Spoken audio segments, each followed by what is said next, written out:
식사로 잠깐 얘기한 게 아마존에도 올리셨다고. 그렇습니다. 근데 저는 이해가 안 되는 게 아마존 누가 봅니까? 아마존 다들 그렇게 생각하는데 이 오늘의 이야기는 생각의 관점을 바꾸라 이런 이야기입니다. 그러니까 재외 동포가 우리나라가 730만 명입니다. 네? 730만 한국인들이? 명. 그렇습니다.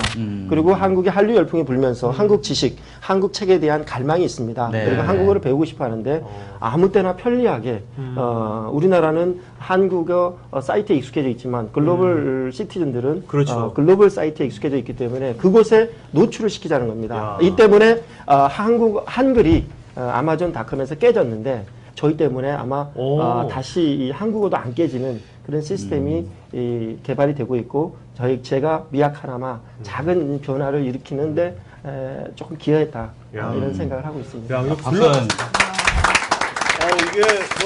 이게 우리나라 사실 아마존 우리 아마존에서 책사 안 사잖아요. 우리 그러니까 네, 못 사죠, 사실은. 그래서 사실은 이분이 왜 아마존에 왜 올렸을까 할 일 없이 근데 그게 아니라 우리나라가 아니라 글로벌에 있는 한국인들 네. 730만 명. 네, 그렇습니다. 한 두 달 뒤쯤에 한번 알려주세요. 몇 권 팔렸는지 네.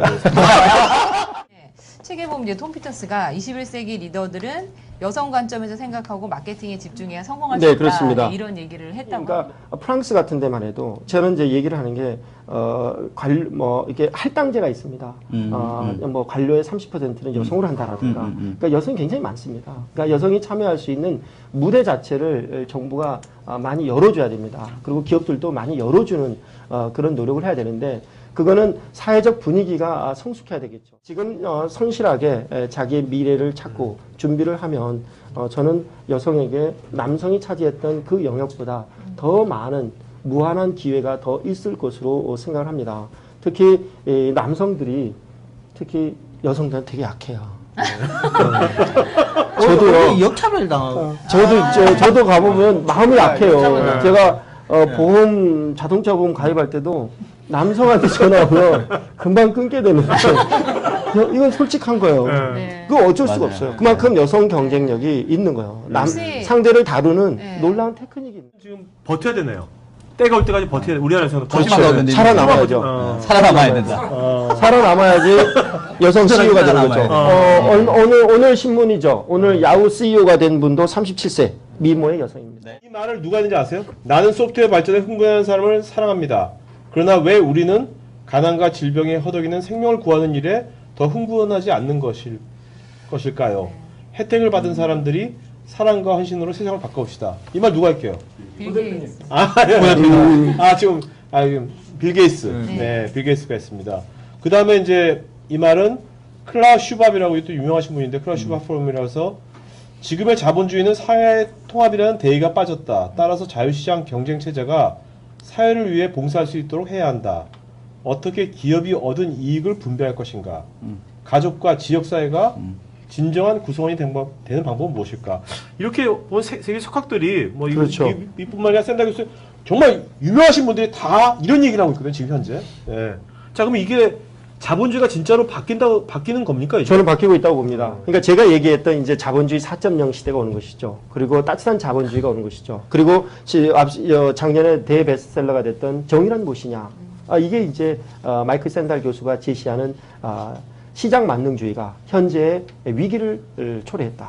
그리고 월가에서 시민들의 분노, 아큐파이 월스트리트 이런 시위가 일어나는 것은 국가가 그리고 자본주의가 그리고 기업이 특히 기업의 경영자가 세상의 변화를 잘 모르고 너무 탐욕을 세웠다. 특히 마이클 샌달 교수는 이런 주장을 하고 있습니다. 비시장 영역까지 시장주의를 도입함으로써 시장주의를 하지 않아야 될 영역까지 했다. 이렇게 제가 변하는데 왜 우리나라의 분들은 왜 계속 탐욕적인지 지금까지도. 저는 이렇게 네. 몸에 안 와닿고 네. 있어요. 지금 좋은 말씀 안 와닿고 계속 있죠. 하시는데 제 몸에는 안 와닿고. 그럼 우리나라도 분명히 대변혁이 일어난다는 얘기인데. 대변혁이 일어나야 맞고요. 그리고 그 변화를 이제 특히 대기업 한국 사회를 지배하고 있는 오나 CEO들이 오나 CEO들이 변신했으면 좋겠습니다. 이런 거예요. 그 변화되는 것이죠. 이런 거죠. 자, 여기서요. 이렇게 하죠. 지금 그 이건희 회장님한테 한마디 했어요. 영상 편지로 한마디. 자, 시작! 아니, 그거는 제가. 아, 약해지신 모습도 아니, 보이시네요. 저녁에 되게 좋은 말씀을 하시네. 아니, 매경. 자, 아니, 제가 준비를 오케이, 그러면 그냥 아니, 매경 그 광고 끼 빼지 마십시오. 대기업 회장님한테 그냥 대기업 회장님한테 한 말씀 해주십시오. 그런 것 같습니다. 이제 세상이 어떻게 하면 이제 뭐 세상이 지금 말을 더듬으신다. 이 책에서 아니 아무 준비도 안 된 이야기를 하라고 하니까 아무 준비도 안 된 이야기를 하라고 하니까 아, 우리 생방송 제가 토크입니다. 생방송 토크인데 제가 실은 여기에 지금 딱 생각이 나서 그걸 읽어주고 싶어서 그렇습니다. 네.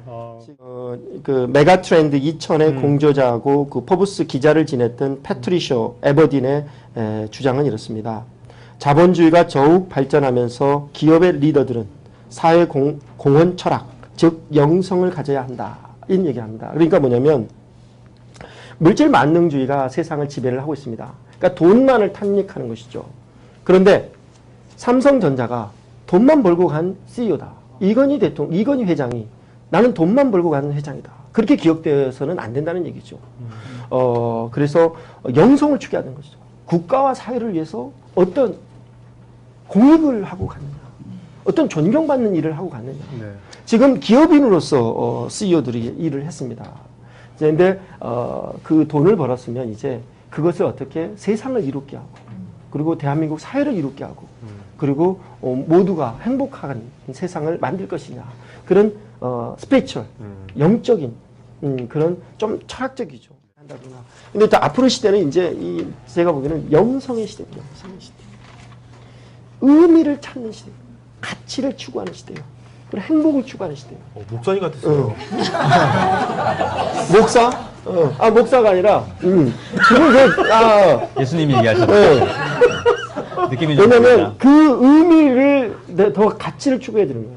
그러니까 사람들이 이제 귀농을 하는 이유가 내가 보면은 귀농하는 거 가서 거기서 행복을 찾고 있는 거예요. 작은 행복을.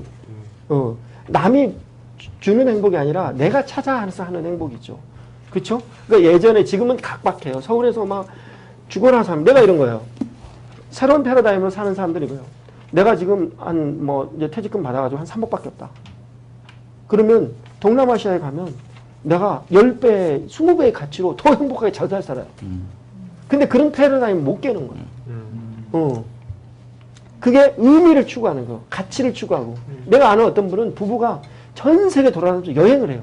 근데 한국에서 쓰는 생활비보다 더 작게 들어. 오. 훨씬 작게 들어요. 어떻게 해요? 예? 어떻게 해요? 안 먹는 거죠. 아니, 안 보이죠. 이런 거요. 내가 이제 하이퍼 커넥티드 소사이티라고 그랬죠. 2년을 작업을 했어요. 하이퍼 커넥티드 소사이티를. 그래가지고, 자기가 2년 동안 세계 여행 계획을 세우시고, 본인이 오늘은 노르웨이에 있는 아무개 집, 가지고 계속 커뮤니케이션 하면서 내가 일주일 동안 같이 생활하자. 그리고 내가 줄 수 있는 것은 뭐뭐다. 그래서 다 스케줄을 짠 거예요. 2년 동안. 그리고 2년 동안 해외 계획을 세운 거예요. 그렇게 가니까. 근데 보니까 보세요. 내가 인하우스로 사람이 집도 자고 그들하고 같이 생활하고 더 문화를 더 잘 배우는 거잖아요. 그리고 그분도 한국에 있는 코리안 나중에 한국 와라. 그럼 내가 한국 당신을 행복하게 해주겠다. 서로 이게 투웨이 하는 거야, 투웨이. 공유사회 아니네, 공유사회. 그렇죠. 네. 투웨이 하는 거예요. 그러니까 내가 그랬잖아요. 20세기의 생각에 빠져 있지 말고 21세기로 우리 다시 리모델링하고 재탄생하면 생각의 관점을 바꾸고 내가 세상을 바라보는 앵글을 바꿔버리면 많은 게 달라져. 아니 이제 만약 조직을 떠나셔서 매경에서 그만두시고 잘리든 뭐 사업을 하신다면 어떤 어떤 아이템으로 뭔가 현실에 좀 좋은 질문이네요. 굉장히 어려운 얘기를 하시네요. 인생 후반기를 어떻게 사실 거예요? 자, 5년 뒤에 매경 그만두셨어요. 액티브 인컴은 다 없어졌어요. 이제. 빵이야 이제. 뭐 하실래요? 아니, 더 다녀야죠. 5년 뒤에 다니라고 그거 안 되죠. 그만두고 이제 매경에서 나가라고 그러면 뭐 하실래요? 준다면. 중국에 가서 대학 교수를 하고 있습니다. 그래서 한국의 노하우, 제가 이게 기자 생활을 하면서 얻었던 많은 지식, 한국에 대한 이 프라이드를 전 세계에 알리는 준비를. 근데 중국말 할 줄 아세요? 중국말. 그래서 지금 중국말 공부를 했습니다. 야,